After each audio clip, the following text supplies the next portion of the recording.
Shalom, shalom, cher ami, je vous salue encore en cette matinée de percée où nous croyons que Dieu a quelque chose qui va encore nous propulser dans des nouvelles dimensions, dans des nouvelles sphères, car telle est la volonté de Dieu pour toi et pour moi. Ce matin, le thème n'est rien d'autre que le don des hommes, le don des hommes. Pour ce, nous lisons deux textes. Premièrement, Ephésiens 4, verset 8, que je lis la version Darby. La Bible dit ceci: c'est pourquoi il dit, étant monté en haut, il a emmené captive la captivité et a donné des dons aux hommes. Matthieu 3, 13 à 16, la Bible dit ceci: alors Jésus vint de la Galilée au Jourdain vers Jean pour être baptisé par lui. Mais Jean s'y opposait en disant, c'est moi qui ai besoin d'être baptisé par toi, et tu viens à moi. Jésus lui répondit, laisse faire maintenant, car il est convenable que nous accomplissions ainsi tout ce qui est juste. Et Jean ne lui résista plus. Dès que Jésus eut été baptisé, il sortit de l'eau et voici, les cieux s'ouvrirent et il vit l'Esprit de Dieu descendre comme une colombe et venir sur lui. Le don des hommes. Devez savoir que la destinée divine s'accomplit toujours par l'implication humaine. La destinée divine s'accomplit toujours par une implication humaine. Dieu utilisera toujours des hommes pour nous, pour te conduire vers ta destinée, pour t'assister, pour t'aider à l'accomplissement de ta destinée. Car toi seul, tu ne suffis pas pour accomplir cette destinée que Dieu a mis en toi. Retenez cette formule, ce sera toujours de Dieu, à travers un homme, pour un homme, afin qu'il soit établi dans sa destinée. Le don des hommes. La destinée, la distance entre toi et ton prochain niveau, c'est un homme ou une femme que Dieu te donne. Je le répète, la distance entre toi et ton prochain niveau, c'est un homme ou une femme que Dieu te donne. Dieu fait des dons aux hommes. On a lu ce merveilleux texte dans Ephésiens 4, 8. On voit, il est dit du Seigneur Jésus-Christ qu'il est monté en haut. Il est monté en haut. Qu'est-ce qu'il fait en montant en haut? Il y a quelque chose, parce que en haut, c'est là l'origine de toute provision. C'est là la source de toute chose. Qu'il soit fait, que sa volonté soit faite sur la terre comme au ciel. Il y a toujours le ciel en haut, a toujours une prééminence sur la terre, bien aimé. C'est très important. Tel il est dans les cieux, tel nous sommes sur la terre. Mais il a fallu qu'il monte en haut pour relâcher quelque chose sur la terre. Il dit, il est monté en haut, il a emmené captive la captivité. C'est-à-dire tout ce qui peut retenir ta vie, tout ce qui peut retenir ton épanouissement sur cette terre. Le Seigneur s'en est occupé. La Bible est claire, il est descendu aux enfers, mais il est aussi monté en haut. Il a rendu captive la captivité. Mais le résultat de cette œuvre merveilleuse de rédemption, de cette œuvre merveilleuse du Seigneur Jésus-Christ à la croix, c'est qu'il a donné des dons aux hommes. My God, c'est un principe qu'il ne faut pas et qu'on ne peut pas ignorer. Dieu peut dire oui à ta vie, mais si les deux hommes disent non, il y a quelque chose qui ne va pas marcher sur la terre. Je te le dis. Ça prend le oui des hommes aussi. Ça prend le don des hommes. Il y a des personnes spécifiques qui doivent dire oui à tes voix pour que ta destinée puisse s'accomplir. Le don des hommes. Laisse-moi te dire, Dieu a fait des dons aux hommes. Ton malheur est que tu n'as pas reçu les hommes et les femmes que Dieu a donnés pour toi. Ton malheur, c'est que tu as ignoré ces hommes et ces femmes. Ton malheur, c'est que tu penses qu'ils ne sont pas aussi importants. C'est pour ça que tu tournes en rond. Le ciel sera toujours fermé sur toi tant tant que le don des hommes ne te sera pas accordé. On voit ce texte merveilleux, Jésus-Christ qui va se faire baptiser. Lui qui n'était pas encore connu, qui était sur le point de commencer son ministère terrestre. Mais à l'époque, il y avait un homme que Dieu avait établi. C'était Jean le Baptiste, son cousin, qui faisait des merveilles, qui annonçait cette bonne nouvelle du royaume, qui baptisait plusieurs pour leur repentance. Mais Jésus devait poser cet acte pour que le ciel soit ouvert. Réalisez dans ce texte que tant aussi longtemps que Jean-Baptiste n'avait pas dit oui à Jésus, tant aussi longtemps que Jean-Baptiste n'avait pas posé cet acte pour Jésus, le ciel n'allait pas s'ouvrir.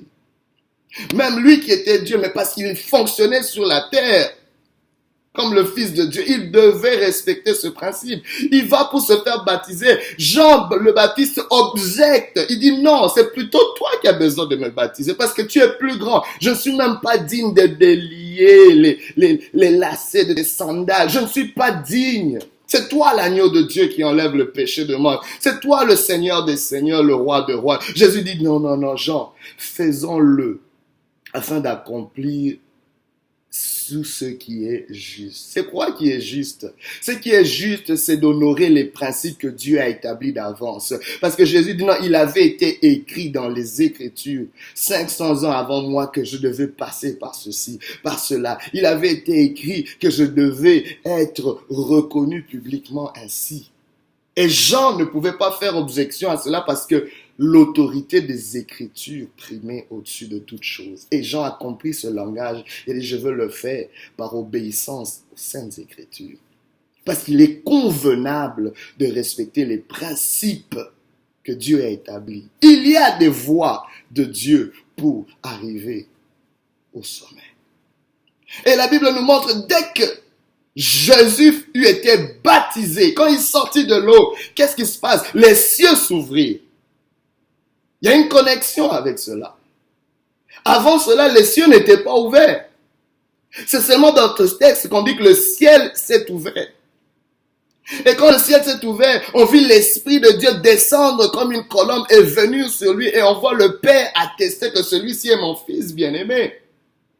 Avant cela, il n'y avait rien de tout cela, mais ça prenait une intervention d'un homme que Dieu avait donné. Dieu avait donné Jean-Baptiste pour Jésus, pour initier son ministère, pour introduire Jésus-Christ au monde publiquement. C'était important pour crédibiliser Jésus.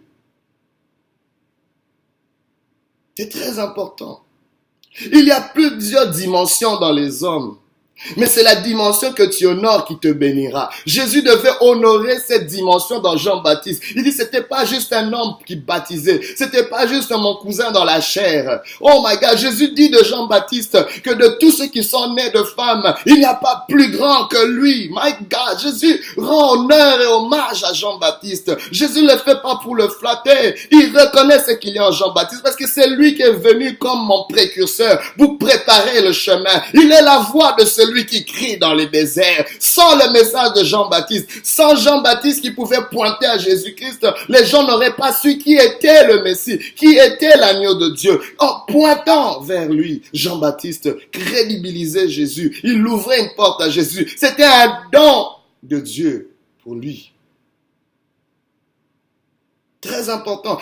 Bien aimé, les gens sont mystérieux.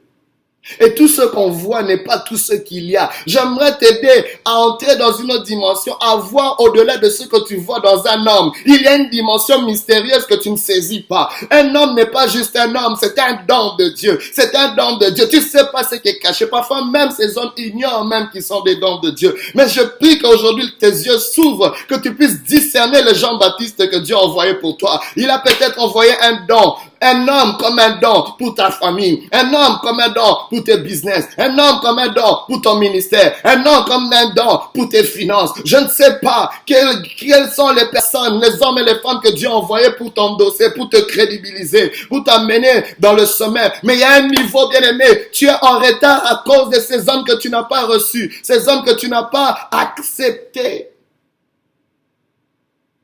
Il ne faut pas seulement regarder les hommes dans la chair, mais regardons-le dans une autre dimension. La crédibilisation des hommes permet ta croissance, permet ton ascendance. Vous savez, la vraie preuve de la faveur dans la vie, c'est que les cœurs des hommes te soient accordés. La Bible déclare, il est le Dieu qui fait fléchir le cœur des rois. Et la Bible déclare aussi que le trône, le pouvoir du roi est affermi par le plus grand nombre de sujets. Nous devons apprendre à honorer les voix prophétiques qui nous précèdent et qui préparent notre avènement. Jésus devait honorer Jean-Baptiste parce que Jean-Baptiste l'avait précédé et Jean-Baptiste préparait le chemin pour lui. Et la plupart des disciples de Jésus étaient des disciples de Jean-Baptiste. Regarde. Jésus allait manquer quelque chose s'il ne l'avait pas fait. Je vous présente la loi de l'honneur. C'est très important d'honorer de tels hommes, d'honorer de telles voix, d'honorer parce que ce sont des dons que Dieu a accordés. Le fait que tu méprises ce don, tu es en train de mépriser ton élévation. Tu es en train de mépriser le prochain niveau de ta vie. L'honneur ouvrira toujours le ciel. Ton rôle, c'est de t'aligner adéquatement pour discerner, reconnaître, pour discerner ces personnes, mais afin que ces personnes aussi puissent te reconnaître, afin de te promouvoir, afin de te propulser. Car il ne t'est pas donné de te promouvoir toi-même. Car la Bible déclare que celui qui s'élèvera sera abaissé. Tu ne peux pas t'élever toi-même. Il y a des gens qui doivent t'élever, qui doivent t'établir, qui doivent te donner leur main d'association, qui doivent valider, qui doivent te crédibiliser. La dimension que tu honores dans la vie d'un homme, correspond à la bénédiction que tu reçois. Dieu cache des choses dans des hommes qui sont peut-être faibles, qui sont peut-être imparfaits, mais c'est quand même les dons de Dieu. Ils sont porteurs de quelque chose. My God, j'aimerais que tu puisses saisir cela, car, bien aimé, il y a une bénédiction que Dieu veut t'accorder. Quand tu contribues à l'élévation d'un homme, il ne peut pas t'oublier, car on n'efface pas l'histoire. Même si des gens sont ingrats aujourd'hui, que tu as aidé autrefois, laisse-moi te dire, le ciel a déjà enregistré cela, et c'est dans les annales de l'histoire, dans les chroniques. À un moment donné, il y aura des livres qui seront ouverts, et on se souviendra de toi. Souvenez-vous de Mardoché, qui avait fait quelque chose en faveur du roi. On avait oublié cela, mais à un moment, Dieu a fait perdre le sommeil au roi qui devait reconsulter les annales, les chroniques et honorer cet homme. Parce que le ciel n'oubliera pas les dons que sont les hommes pour toi. Laissez-moi vous dire que la faveur avec Dieu et la faveur avec les hommes est très importante. Et la faveur qui fonctionne sur la terre, c'est la faveur des hommes. On a besoin de la faveur des hommes. La Bible déclare que Jésus-Christ croissait en stature, en sagesse et en grâce devant Dieu et devant les hommes. Il est aussi dit de Samuel qu'il grandissait aussi en faveur, qu'il était agréable à l'Éternel et aux hommes. La Bible déclare dans Proverbe 3:4 que tu acquéras ainsi de la grâce et une raison saine aux yeux de Dieu et des hommes. Il est important de comprendre cette équation aux yeux de Dieu et aux yeux des hommes. Il faut, oui, Dieu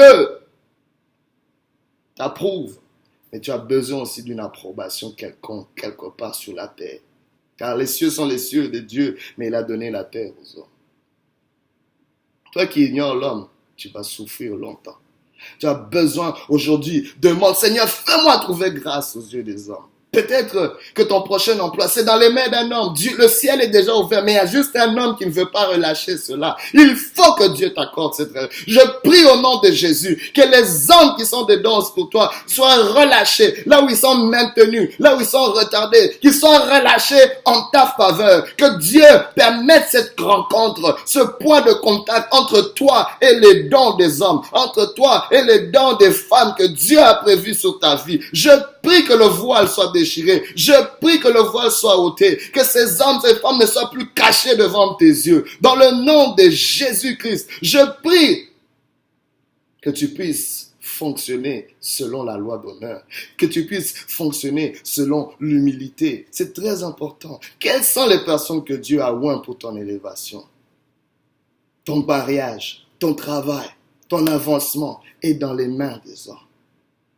Pas juste dans les mains de Dieu. Mais qu'est-ce que le Seigneur veut que tu fasses aujourd'hui? Non seulement tu dois t'humilier, Jésus devait s'humilier, Jésus savait, il savait qui il était, mais il devait s'humilier devant Jean-Baptiste. Si le Christ l'a fait, à combien plus forte raison toi et moi? Mais pourquoi marchons-nous comme si on n'a pas besoin qu'un homme parle en notre faveur, comme si on n'a pas besoin qu'un homme puisse pointer vers nous, comme si on n'a pas besoin qu'un homme puisse nous reconnaître? J'ai besoin de l'endossement. Vous savez, il n'y a pas d'émission sans auditeur ou auditrice. Si vous ne m'écoutez pas, il n'y a pas d'émission, je peux parler comme je veux. Ça prend que des hommes apprécient, ça prend que des hommes écoutent, ça prend cela. Et ainsi, ça prend cette humilité, ça prend la loi d'honneur, ça prend ce discernement. Tu dois discerner ces personnes. Tu dois aussi demander à Dieu, c'est la prière que tu dois faire aujourd'hui. Seigneur, accorde-moi la faveur des hommes. Mais pour ça, tu dois te positionner aussi d'une façon pour que ces hommes te voient. Si tu es trop orgueilleux, ces hommes vont passer à côté. Tu dois aussi te positionner. Peut-être il y a quelque chose au-dedans de toi qui empêche ces hommes de te voir. Tu dois ôter ces choses. Tu dois dire, Seigneur, qu'est-ce qu'il y a en moi qui fait qu'on me reconnaît pas, qu'on me voit pas? Le Saint-Esprit te le montrera. Mais une autre chose, il faut te oindre d'huile. Tu as besoin de cette onction. La Bible déclare l'Esprit de Dieu descendu sur lui et il déclara. Le Père déclara quelque chose sur lui. Vous savez, l'Esprit de Dieu a une voix. L'Esprit de Dieu a une voix. Quand l'Esprit de Dieu est là, il y a une voix qui parle en ta faveur. My God, je prie que l'Esprit de Dieu soit sur toi et qu'il puisse parler en ta faveur. Oh, qu'il puisse attirer les aides de ta destinée. Qu'il puisse attirer ces hommes qui sont dedans. Oh my God, ils entendront la voix de l'Esprit. Ils t'ont peut-être vu, mais cette fois-ci, ils te verront de la bonne façon. Cette fois-ci, ils ne te passeront pas à cause de l'Esprit de Dieu qui va dégager quelque chose. Je prie qu'aujourd'hui, si tu entends sa voix, tu n'endurcisses pas ton cœur. Oh, peux-tu voir Jésus à travers les hommes et les femmes dans ta vie, les hommes et les femmes que Dieu a envoyés comme des dons. Je prie et j'ordonne maintenant à tes pas d'entrer en contact avec ce que le ciel a préparé pour toi. Je commande à toutes les puissances des ténèbres qui campent contre tes connexions et tes percées d'être impuissantes et d'être invalidées, d'être dispersées au nom de Jésus. Que Dieu te bénisse et que Dieu te fasse du bien dans sa présence. Alléluia.